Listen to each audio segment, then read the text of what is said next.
उन्नाव में जमीन माफिया के खिलाफ चल रही मुहिम के तहत प्रशासन ने कई अवैध निर्माण ढहा दिए। बताया गया कि वहां सिंचाई विभाग की 2.5 एकड़ जमीन पर कब्जा कर अवैध तरीके से कई इमारतें बना दी गई थी, जिनको प्रशासन ने खुदाई करने वाली मशीनों की मदद से ढहा दिया।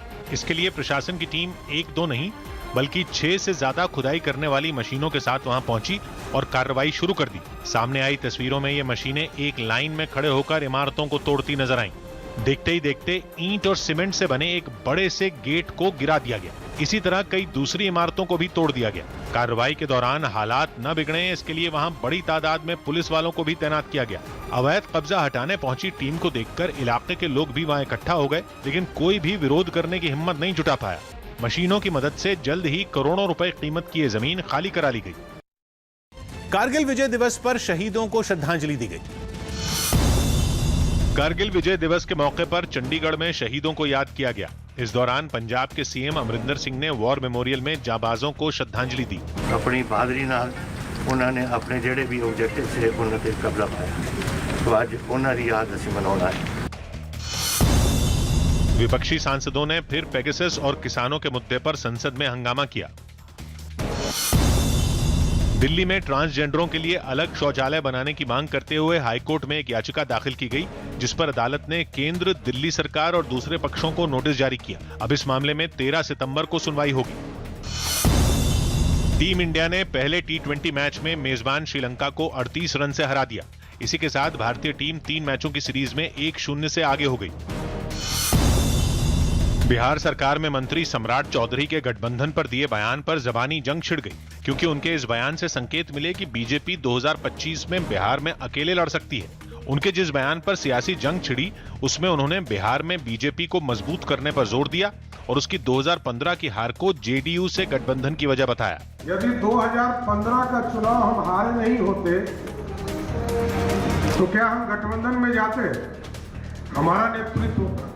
जिसके बाद जेडीयू ने सम्राट चौधरी को खरी खरी सुना दी। 2015 में उनकी क्या स्थिति हुई तो सबको मालूम है, वो छिपी हुई बात तो है नहीं। सम्राट चौधरी जी, बिहार सरकार के मंत्री, ऐसे बयानों से बचना चाहिए। बड़ी खबर राज कुंद्रा से जुड़ी। पॉर्न फिल्में बनाने और उन्हें ऐप के जरिए दिखाने के आरोप में घिरे राज कुंद्रा की आज कोर्ट में पेशी है। मुंबई पुलिस राज कुंद्रा की पुलिस हिरासत बढ़ाने के लिए कोर्ट से मांग कर सकती है। 27 जुलाई को राज कुंद्रा की पुलिस रिमांड खत्म हो रही है।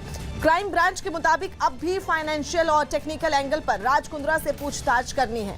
इसके अलावा न्यूज 18 के दिवाकर सिंह की खबर है कि पुलिस को राज कुंद्रा की सीक्रेट अलमारी से जो 51 वीडियो मिले हैं, उसकी जांच भी शुरू हो चुकी है। खबर यह भी है कि इस मामले में राज कुंद्रा के 4 कर्मचारी गवाह बनने को तैयार है। क्राइम ब्रांच के सूत्रों के मुताबिक पोर्नोग्राफी मामले में फरवरी में मामला दर्ज होने के बाद मार्च में कुंद्रा ने अपना फोन ही बदल दिया था ताकि कोई भी डेटा रिकवर न हो सके।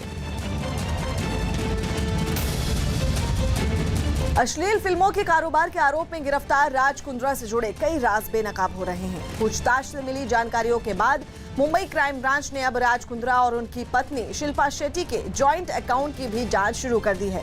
राज कुंद्रा की तिजोरी से कुछ ऐसे कागजात मिले हैं जिसमें सिग्नेचर अथॉरिटी शिल्पा शेट्टी थी।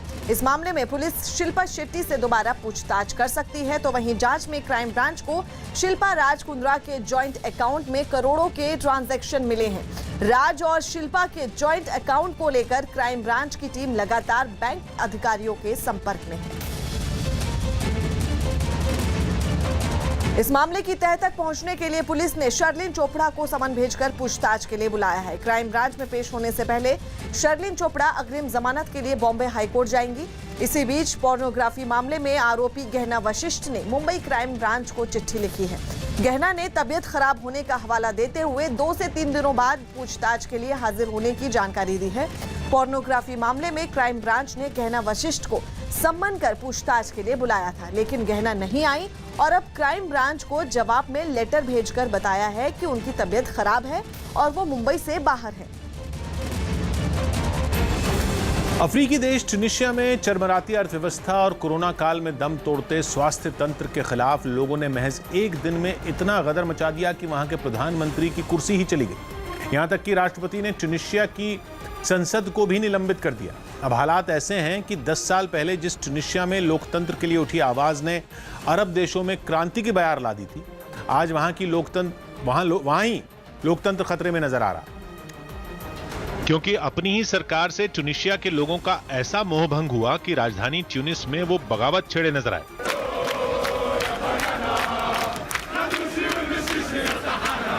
एक तो प्रदर्शनकारियों के दिमाग में चढ़ी गर्मी, ऊपर से सूरज की झुलसाने वाली गर्मी, और उस पर जब पुलिस ने भी रास्ता रोका तो लोग बम की तरफ फट पड़े। टस से मस होना तो दूर, वो पुलिस से ही उलझ गए। इसके बाद तो नौबत झड़प तक आ गई और फिर कुछ प्रदर्शनकारी सड़क पर निढाल पड़े दिखे। सरकार से हिसाब बराबर करने के लिए ट्यूनीशिया के दूसरे शहरों में भी लोग अपने घरों से निकल आए और उन्हें खदेड़ने में पुलिस के ही पसीने छूट गए।